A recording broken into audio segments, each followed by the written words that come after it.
Controversy director Ram Gopal Varma కొత్త ఏడాది వేళ షాకింగ్ రిజల్యూషన్స్ తీసుకుంటున్నట్లు ప్రకటించారు. ప్రస్తుతం ఆయన చేసిన ట్వీట్ వైరల్ అవుతుంది. సాధారణంగా కొత్త ఏడాది వేళ ప్రతి ఒక్కరు ఏదో ఒక రిజల్యూషన్స్లు తప్పకుండా తీసుకుంటారు. అందులో భాగంగా ఎవరు కనిపించినవి వారు రిజల్యూషన్ తీసుకుంటారు. అలా కొందరు జిమ్లకు వెళ్తానని, తాగడం మానేస్తానని, అమ్మాయిల్ని ఫాలో అవ్వనని ఇలా వెరైటీ రిజల్యూషన్స్ అనుకుంటారు. కానీ అందులో చాలా తక్కువ మంది మాత్రమే తీసుకున్న నిర్ణయాన్ని ఇంప్లిమెంట్ చేస్తారు. ఈ నేపథ్యంలో కాంట్రవర్సీ డైరెక్టర్ ఆర్జీవి ప్రస్తుతం కొత్త ఏడాది నేపథ్యంలో 7 షాకింగ్ రిజల్యూషన్స్ తీసుకున్నట్లు తెలుస్తోంది. కొత్త ఏడాది వేళ దేశమంతటా కూడా న్యూ ఇయర్ సంబరాలు మునిగి తేలుతున్నారు. ఈ క్రమంలో ప్రస్తుతం ఆర్జీవి ఇన్స్టాలో షాకింగ్ ట్వీట్ వదిలినట్లు తెలుస్తోంది. దీనిలో ముఖ్యంగా 7 అంశాలను జోడించారు. వీటి జోలికి అస్సలు పోనని కూడా వర్మ చెప్పినట్లు తెలుస్తోంది.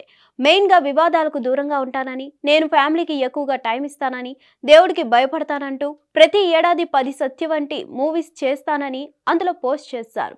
అదేవిధంగా ఇక మీదట కాంట్రవర్సీ ట్వీట్లకు దూరంగా ఉంటానని, అమ్మాయిల వైపు చూడనని, ఓట్కా తాగనంటూ నా మీద తప్ప అందరి మీద ప్రమాణం చేసి మరీ చెప్తున్నానని ఆర్జీవి ట్వీట్ చేశారు.